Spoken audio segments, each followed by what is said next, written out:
Hey everybody, and welcome to the Grumpy and Shadow Show. I'm Grumpy. And I'm Shadow. And today we're talking The Walking Dead Season 7. So let's get to it.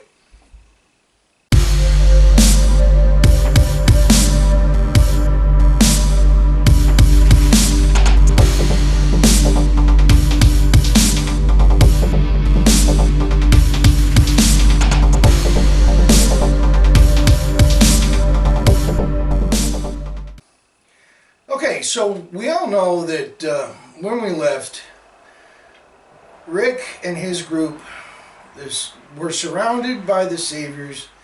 Negan came out with Lucille and was about to make his big debut.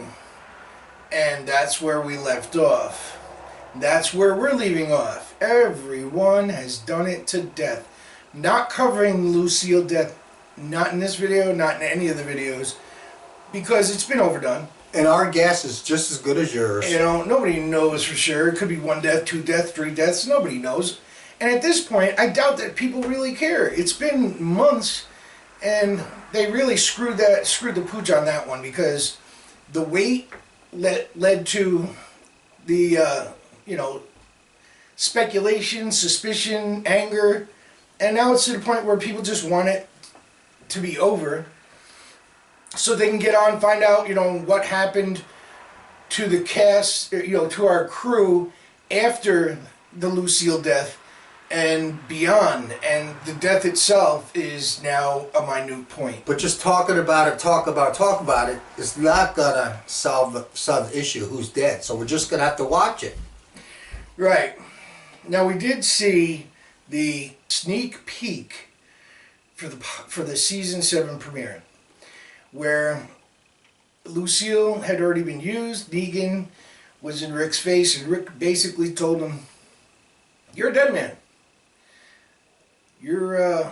I'm going to kill you, and you're not going to know when or where, but it's going to happen." Yeah, I think Negan's in big trouble. I think Rick's going to end up taking Lucille and shoving up right where the sun don't shine eventually. Well, yeah, I could see that happening. I mean, remember, Rick is a man of his word. When they were at Terminus, and he said to them point blank, "I'm going to take that weapon and kill you with it," Rick took that weapon later on and killed him with it.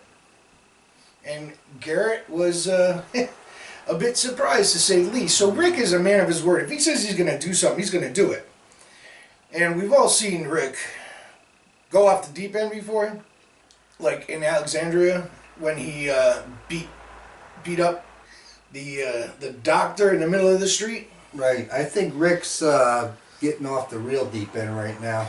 Well, I would agree with you, but if you look in Rick's eyes when he says that, it doesn't seem like it's as personal as it should be. It seems like, yeah, he's annoyed. Yes, he's angry. But it's not like someone close to him got the bat. It definitely didn't seem like it was Carl or Michonne, because he would have been much more emotional than what was showed there. Unless he's totally lost it, and I can't see. He just doesn't appear that way. He said he was going to kill Negan, so he was pretty pissed off.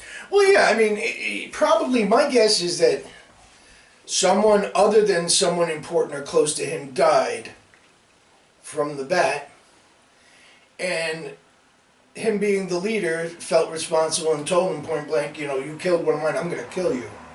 Not, I'm going to kill one of yours, or I'm going to kill all of yours, I'm going to kill you." Rick will get his revenge. Oh, I have no doubt. I have no doubt. Now, the whole dragging into the trailer, when he dragged Rick across, and it panned down, and you could see Daryl's poncho and then the mangled face of whoever it was that Negan killed. I don't think it's Daryl anyways. It doesn't really matter who it is. My point is, what is Negan going to do with Rick inside the trailer? We know that he's not going to kill him. We know that Rick is in future episodes. And he said on the way in, "I'm going in with Rick. If he doesn't come out," he basically said, "kill everyone." I don't know if he wants to torture Rick or taunt him or something, but he's got something planned for Rick. I'm thinking he wants to have a man-to-man talk with Rick. You know, to say, look, buddy, this is the way it is. You know, you've got to show your people that I'm in charge, or we're going to have an issue. And I more than likely he's going to threaten Carl's life. My guess. If you don't do what I say, I will have no problem killing your serial killer son. So, what happens with that afterwards, I don't know. It's a good thing the baby's in the safe place right now. Oh, yeah, that's another thing. No one has seen or heard from Father Gabriel since the how do I say, the Negan group, our lineup group. Since our lineup group left Alexandria, they haven't mentioned anything about Father Gabriel or Spencer. Now, personally, my opinion, I'd like to see Spencer get the bat. He's a dick. He really is. He's a spineless little wimp who deserves to get Lucille. But we have no idea what's going on with them. We're assuming that everything is fine, but it is possible that Negan could have orchestrated this whole thing to get the lineup while he sent a smaller crew to kind of mop up Alexandria and to take over and take charge while Rick and his group were gone. And if that happens, it would be interesting to find out where everything lies. Yeah, I think the situations here have taken a toll on a lot of the characters, such as like Carol. Look at Carol. She doesn't want to kill anybody now, but she has. But I think she's kind of losing it in a way.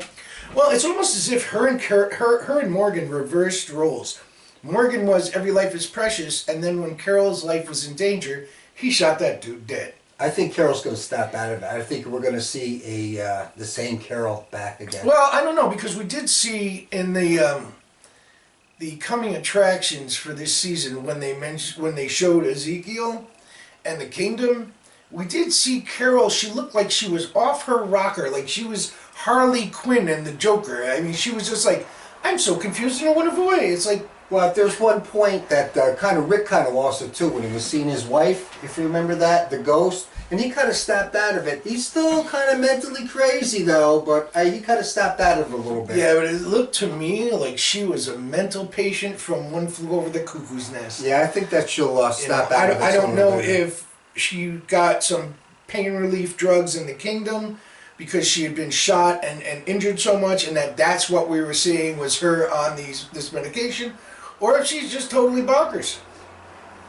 We'll have to see. Or the third choice is, just like she did in Alexandria when she played the good, the homebound, homebody old woman who baked cookies for everyone. Maybe she's putting up a front in the kingdom until she can scout it out and find out what's what and who's who. I'd like to see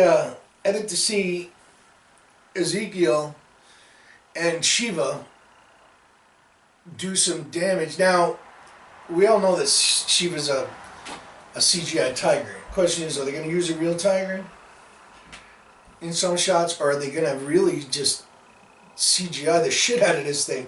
Because I'd like to see Shiva attack somebody and tear them apart. Oh yeah, or attack a zombie. I'd like to see a tiger attack one of their saviors, or I should say one of the devils. Yeah, that would be a good deal. Now what we have is Morgan and Carol are at the kingdom. Carol's getting looked after by some of the knights of King Ezekiel. And it looks like the kingdom is a beautiful place. They've got a gazebo, they've got, an open garden for vegetables and fruits, they've got everything going on, and they've got this big, stadium, not stadium, like a stage area, auditorium.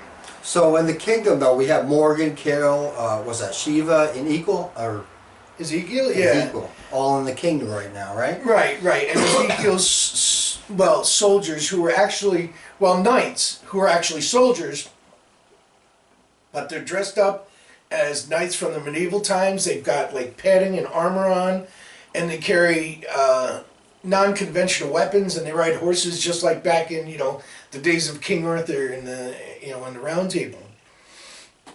And I think that they're going to come into play. I don't think that this is going to lead to all-out war until probably, I would say, 2/3 of the way through the season. Maybe the last third or the last quarter, they'll start forming, they're formulating their teams for all-out war to go against Negan. Everybody's talking about the Whisperers. I don't think you're going to see them. I really don't. I think that this is going to add too much too fast, and that I think you're not going to see the any sign of the Whisperers till maybe the end of this season, and this is really contradicting myself, or they are the group that Tara and Heath are fighting right now. Well, each episode kind of leaves us in limbo. So, we can't wait to see one season because it stops, and then we want to see something else because that stopped. And, it's like a suspense all through the season. Now, if you want my personal opinion, here's what I think. I'm no writer. I'm no director. I'm not a producer. I'm not a showrunner. But I have my critiques about this whole thing. And one of them is... Yeah, but do you know how to kill one of the Walking Dead? Of course. You just stab them in the cranium with a screwdriver. Okay, Piece of cake. just want to know if you're prepared, that's all. Now, here's my thing. Every season, it seems to be a repeat, in my opinion. You've got the big bad, you've got the place that they live, you've got the big bad threatening the place that they live, all hell breaks loose, and they gotta go. First 3 seasons was the governor and the prison. Then the next season or 2 was Terminus and getting away from the cannibals. Then the next season was them at Alexandria, adjusting to Alexandria, and now it's being threatened by Negan. So you got the governor, you got Garrett, you got Negan, it's always a big bad pushing them out of where they finally settle. And it just seems like over and over and over again. And always over and over again, Rick's love interest dies. But it seems like each encounter that they have, these people are becoming more brutal and brutal each time. Well, to a certain extent. Except the governor was pretty damn brutal. Right, but as they're getting more brutal, our guys are getting more brutal. The survivors are adapting. Did you see when Rick was being held by those bikers and Carl's, how should we say, sexual virginity was being threatened, and Rick lost it and bit this guy's throat out? Mm-hmm. Yeah. Our guys are getting more brutal and adapting to what needs to be done. It was like the alive Walking Dead. He wasn't Walking Dead. He was alive, but he was... I mean, I thought a lot about what I could do in a zombie apocalypse. And I'm sorry, I don't think I could chew somebody's neck off. But you never know. I mean, when your family's, I guess, threatened, it's a different story. But there's a few things that I couldn't do that they do in the show. Like when Carol killed those 2, Karen and the other one that were sick, and then she dragged them outside and burnt them. I don't think I could kill a human being for no reason like that. And just burn them and watch them burn. Well, I think Carol was thinking that, if it's justified or not, but she was trying to protect the group, and she did what she thought she had to do. All I know is I want some of Carol's cookies. Yeah, but they come with a price. Remember, she might take you out into the woods and turn into a monster. That's right. The whole thing with Rick's love interest dying. His wife died. His love interest from Alexandria, he cut her arm off with a hatchet to save Carl. And then let her get eaten by the walkers. I don't know if I could bring myself to doing that. Well, maybe if it was to save your son or your daughter or any of your kids, I don't know. I know. It's just a lot of the stuff that they have brought themselves to. I admire the fact that they had the courage and the gumption to do it. Some of the things that have happened, even from season 1, with Merle losing his arm.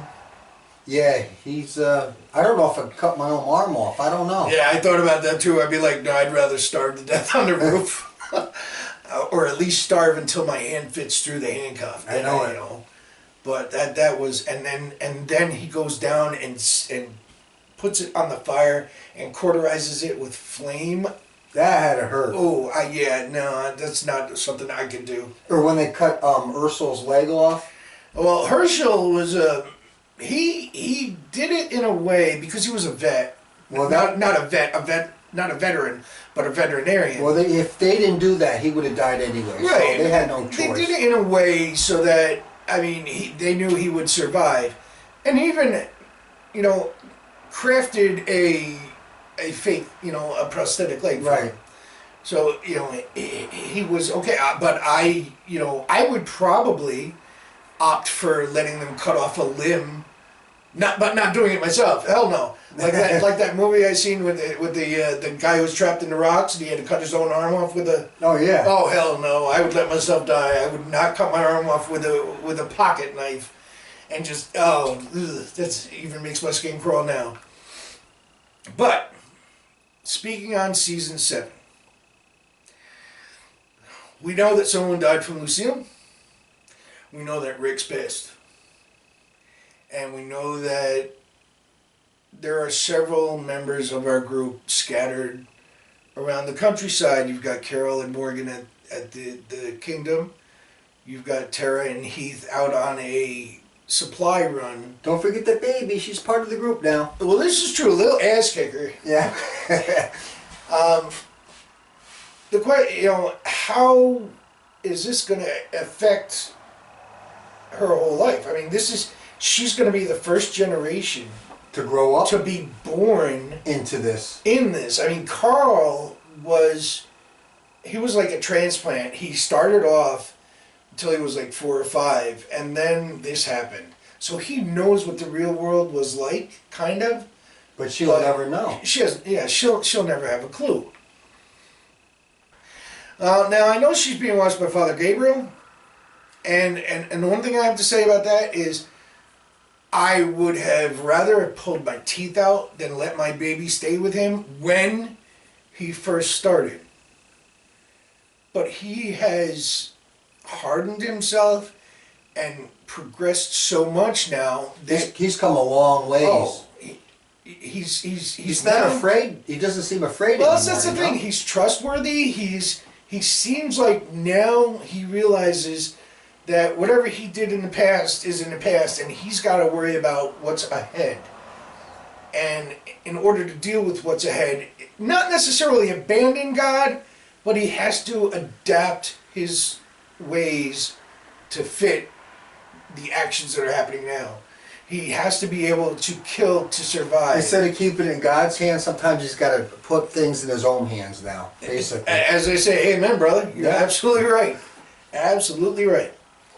You know, and to me, I would trust him above trusting Spencer any day. Spencer is a spineless little wimp.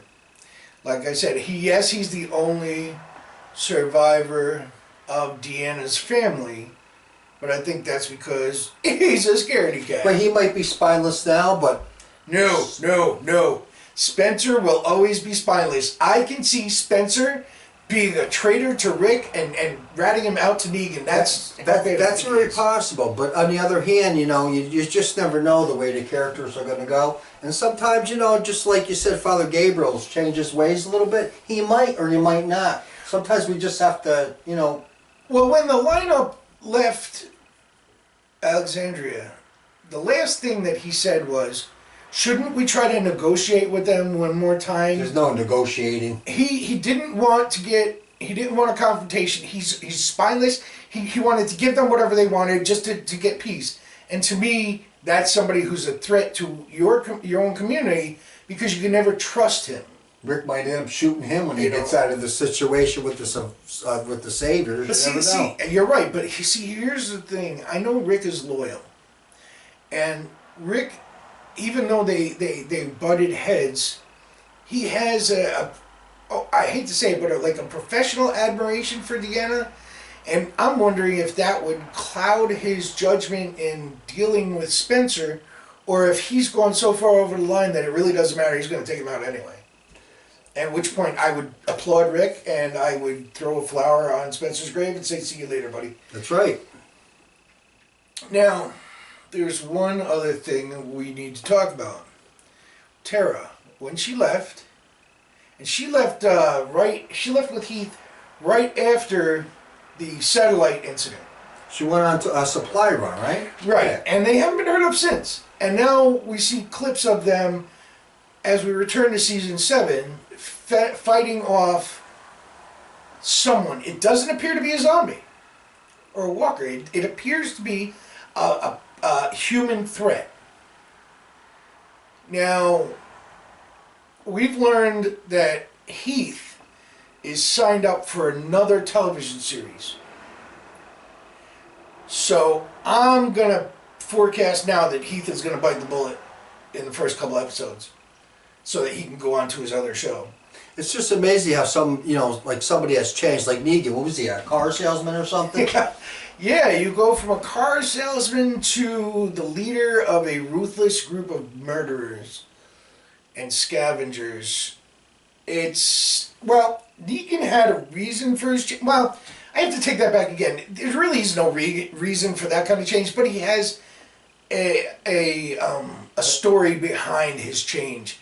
See, his wife, she had cancer, and she died of cancer, and that kind of threw him Mentally boggles. Off to the left side a little bit. Deep end. And then this whole zombie thing kind of pushed him that little nudge that he needed to go over the edge.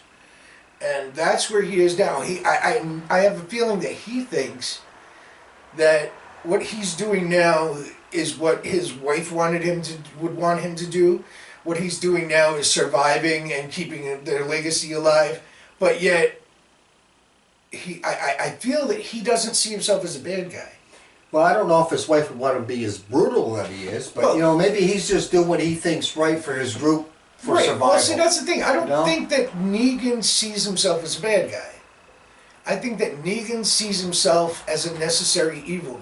That this is the best way for whoever's left in the country to survive is to start building a governed community and a dictatorship at first with rules and regulations. Yeah. And if you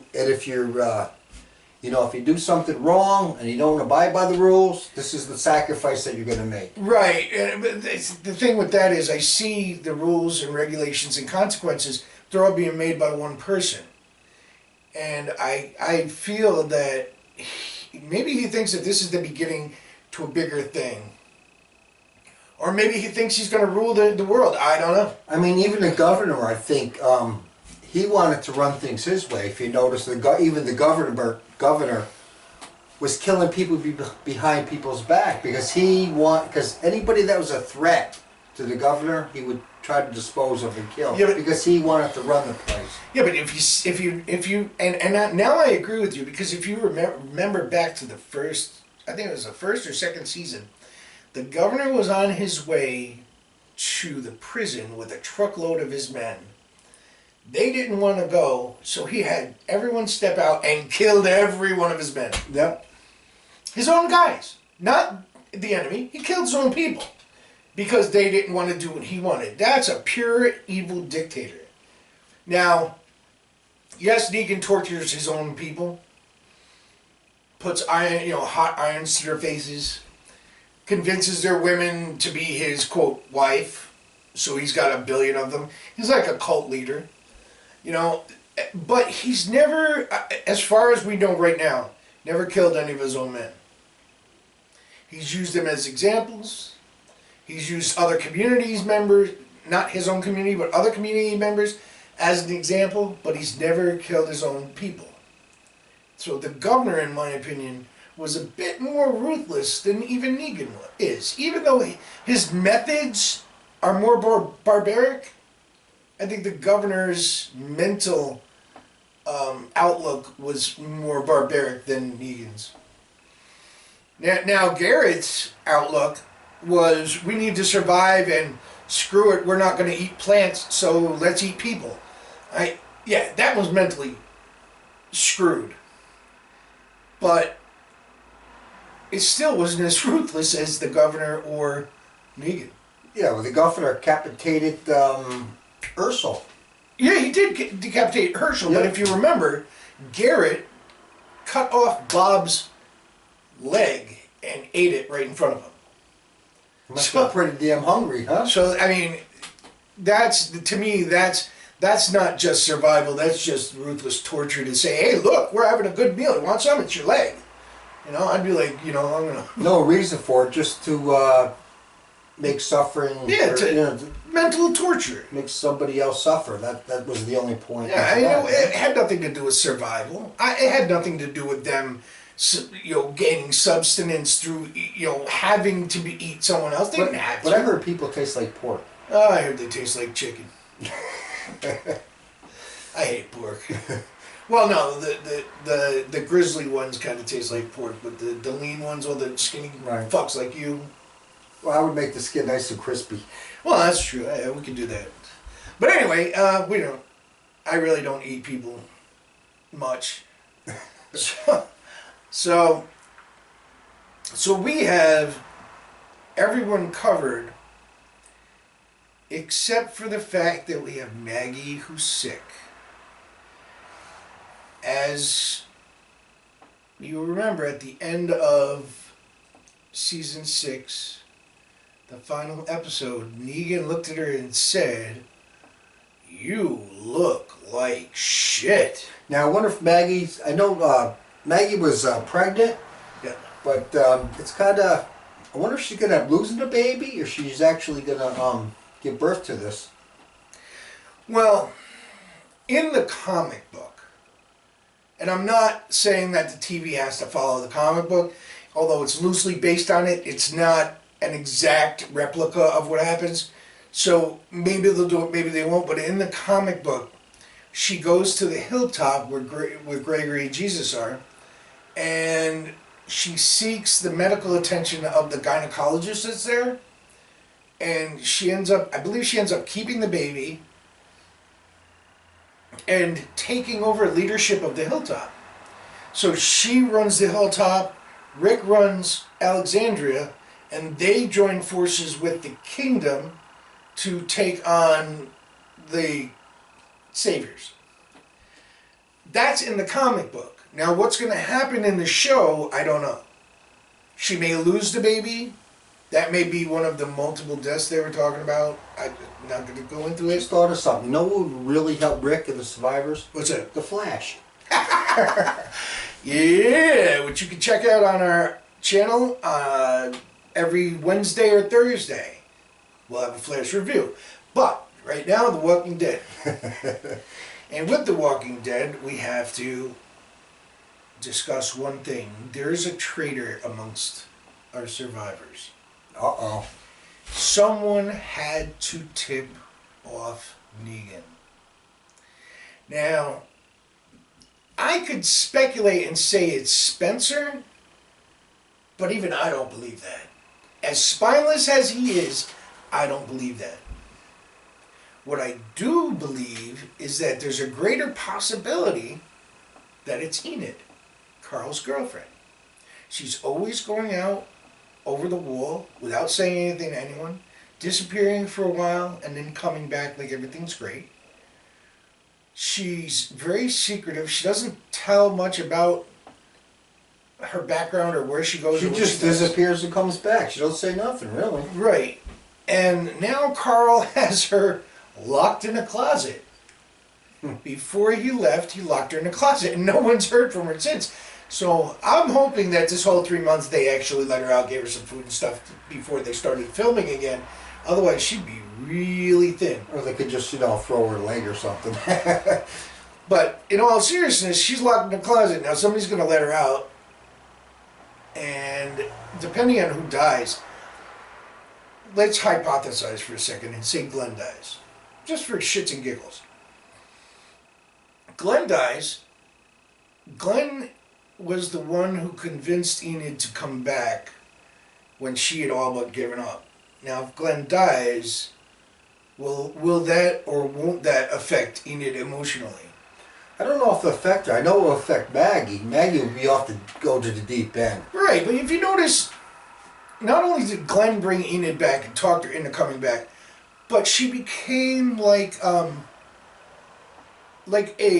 nursemaid. Not a nursemaid, bad example, but she came to the aid of Maggie, helped her with what she needed, gave her the rest when she was working too many hours, standing a post or whatever. Right. She told her, go lay down, let me take care of you. So she grew a bond with the two of them. So if it affects Maggie, because Glenn is injured, dead, whatever, should it affect Enid, or is Enid that spy that we're looking for? It's a good question. That's a thought. And being at the age that she's at, she's probably a very good actress, and I don't mean that in the literal sense. I mean that her character is probably a very good liar, and that she can pretend to befriend people while stabbing them in the back. Teenagers are good for that. Keep your eyes out for them. And we know that happens in real life. So the whole question of Enid's loyalty is still on the table. It's still in question, and I think that as the days go on, as the season progresses, some people are going to be disappointed, because I heard a lot of murmuring out there that speculation is that Enid is part of the Whisperers, that she is Alpha's daughter. I don't buy that. We did see the flashbacks of Enid's family getting killed in that car. So I really don't think that was a made-up flashback. I think that Enid is Enid. Now, whether she got killed in that car, or her parents got killed in that car by the walkers, and maybe she was saved by Negan, and maybe she's working for Negan, or maybe it's just a coincidence and she just showed up out of nowhere. But those are all things that I'm curious to see, along with a few other things that we should talk about. First thing being, Negan took everyone's gun away, everyone's weapon away. Now that he has beaten someone with to death, is he going to give them their weapons back? Is that a smart decision, to give a bunch of angry people their weapons back? Somebody had suggested, they're going to give them the weapons back, but no bullets. We're going to say, how's that supposed to keep them safe? It's like giving them a dinner plate with no food. Right, how is that supposed to... Negan's thing was, I want you working for me, I want you alive. So why would you give them empty guns with no bullets and say, go out into the woods and protect yourself? Unless the survivors agree to work with them, but then at the same time they're plotting how to get even with him. Well, right, but Rick made it clear, we're going to work with you. It's not going to be today, it's not going to be tomorrow, but I'm going to kill you, but we'll work with you. Right. So, yeah, he'd have to give them their bullets back, he'd have to give them their weapons back, in order for them to survive, to get back to Alexandria, to get back to the hilltop, to do all the stuff that they need to do. That's a big risk on Negan's part, especially knowing how emotional our group is going to be now that he has destroyed one of our own. I know Rick. I'm sure Rick is plotting in his head how he's going to do this. I'm sure he is. I'm sure Rick's already figured it out. I'm sure of it. And the other thing that comes to mind is Morgan built a cell in Alexandria. When Rick was gone with the group and Morgan refused to kill anyone, while Rick was gone killing or being surrounded by the wolves, Morgan was building a cell in Alexandria. So the question is, could Morgan have enough juice to convince Rick not to kill Negan, but put him in a cell instead, lock him in a jail? I think Rick's made up his mind. Sooner or later, Rick's gonna kill him. I don't know when, but he's gonna kill him. I don't think they're gonna be best of friends. Well, I wouldn't say that their friendship started on a good foot if they are. Yeah, so that basically wraps up what we know about season 7. We know that we're going to see Tara and Heath in some sort of confrontation with a human threat. We know we may find out who actually Negan killed with Lucy. We will also probably find out the status of Father Gabriel and Judith. Maybe we'll find out what happened to Carol. Carol in the Kingdom. Carol and Morgan And the Knights. and King Ezekiel. Although my money is always on the Tiger. Always bet on the Tiger. Always. And lastly, we need to find out what's happening at the hilltop. Now, Jesus, oh my God, no pun intended, Jesus is the man. I've seen the footage. I've seen him. He's like super ninja skills.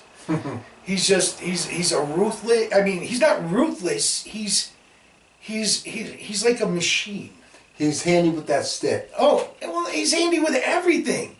Jesus, I mean, he throws the dead bodies down on top of Dwight from the bridge. You see him in action scenes where he's just kicking the crap out of people. He's like my perfect ninja with long hair. But I'd like to see Jesus help Rick's group take over the hilltop, because the hilltop screwed Rick. They told him, oh yeah, there's not a lot of people, this guy Negan's bothering us. And he's like, okay, I'll take care of him. They didn't say, no, wait, he's got, hundreds of people and he's going to fuck you up. They said, yeah, go ahead, do our dirty work for us. And now Rick's group is going to pay for it. All because they wouldn't tell him the whole story. And I think Jesus realizes how bad that was, how manipulative it was, and I think he's going to side with Rick and his group in taking over the hilltop. Yeah, I think so. Well, now you know what I think. And you know what he thinks. So now we'd like to know what you think. So put your thoughts and ideas in the comment section below. And don't forget to like, share, and subscribe. And thanks for watching. Oh, you're going to be doing all of those. Trust me.